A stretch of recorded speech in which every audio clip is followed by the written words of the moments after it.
तुम्ही मुंबई उच्च न्यायालय लिपिक या पदाची तयारी करत आहात तर तुमच्यासाठी हा व्हिडिओ अत्यंत महत्त्वाचा आहे। कारण तयारी करताना कोणत्या चुकामुळे जो अंतिम निकाल यायचा आहे म्हणजेच मुलाखतीच्या नंतरचा तो निकाल येत नाही आणि काही गुणांनी काही मार्कांनी किंवा काही चुकीमुळे तो निकाल राहून जातो। तर यासाठी काय आहे, पहिल्यापासूनच म्हणजेच लेखी परीक्षेपासून तर ते मुलाखतीपर्यंत काही गोष्टी आहेत तर त्याचं तुम्हाला या ठिकाणी लक्ष करावं लागते किंवा फॉलो करावं लागतं। तर त्या गोष्टी काय आहेत ज्याच्यामुळे अंतिम निकाल आपला आला पाहिजे तर त्या संदर्भामध्ये संपूर्ण माहिती आपण या व्हिडिओमध्ये पाहणार आहोत। या अगोदर मित्रांनो छोटीशी जाहिरात आहे तर ती आपण या ठिकाणी जाहिरात पाहणार आहोत।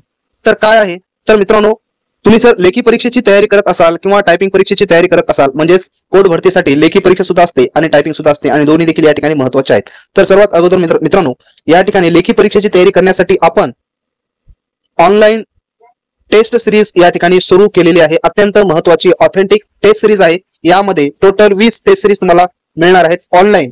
त्याच पद्धतीनं पीडीएफ सुद्धा आपण या ठिकाणी तयार केलेले आहेत। पीडीएफ स्वरूपामध्ये सुद्धा तुम्हाला या ठिकाणी टेस्ट मिळून जातील, म्हणजे ऑफलाईन सुद्धा आणि ऑनलाईन सुद्धा तुम्हाला या ठिकाणी तयारी करता येणार आहे। कारण आता मोजून या ठिकाणी 20 दिवस शिल्लक राहिलेले आहेत। 20व्या दिवशी तुमची या ठिकाणी एक्झाम होणार आहे। त्याच्यामुळे लेखी परीक्षेची तयारी करण्यासाठी चांगल्या प्रकारची सुविधा या ठिकाणी खास तुमच्यासाठी आपण उपलब्ध केलेली आहे तुमच्या मागणीनुसार। तर ऑथेंटिक टेस्ट आपण तयार केलेले आहेत, त्याची लिंक डिस्क्रिप्शन बॉक्स मध्ये दिली, त्या ठिकाणी जाऊन तुम्ही बाय करू शकता आणि तुम्हाला किती गुण या ठिकाणी मिळत आहेत त्याचं अनालिसिस तुम्हाला या ठिकाणी करता येणार आहे। त्याच पद्धतीनं कम्प्युटर असो किंवा टायपिंग असो तर त्याचे पॅसेज आणि कम्प्युटरचे क्वेश्चन सुद्धा आपल्या वेबसाईटवर अवेलेबल आहेत, त्याची लिंक डिस्क्रिप्शन बॉक्स मध्ये दिली आहे, त्या ठिकाणी जाऊन तुम्ही डाउनलोड करू शकता। तर मित्रांनो यामध्ये सर्वात महत्त्वाची चूक आहे ते म्हणजे लेखी परीक्षेमध्ये चांगला स्कोअर न घेणे। पहिली मिस्टेक या ठिकाणी जास्तीत जास्त मुलं करतात, लेखी परीक्षेमध्ये जास्त स्कोअर या ठिकाणी घेत नाहीत।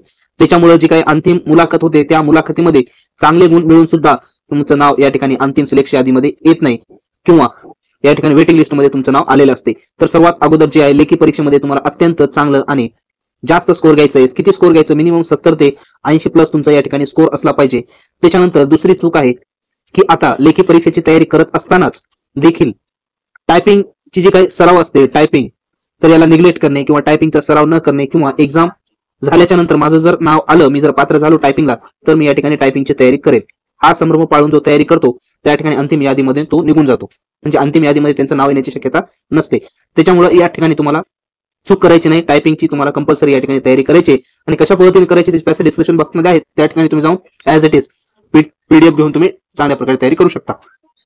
आणि त्यानंतर सर्वात महत्त्वाची चूक आहे ते म्हणजेच इंग्लिशवर जास्त फोकस न करणे। कारण मुलाखतीमध्ये जास्तीत जास्त इंग्लिशवर फोकस केले जाते, त्याच्यामुळे इंग्रजीवर जास्त फोकस न करणे हे अत्यंत महत्त्वाचं आहे। त्याच्यानंतर टायपिंग मध्ये जास्त स्कोअर न घेणे, टायपिंग मध्ये 10 आणि 11 जर गुण मिळत असतील तर या ठिकाणी सुद्धा तुमचं अंतिम निवड यादीमधून नाव येण्याची शक्यता अत्यंत कमी असते।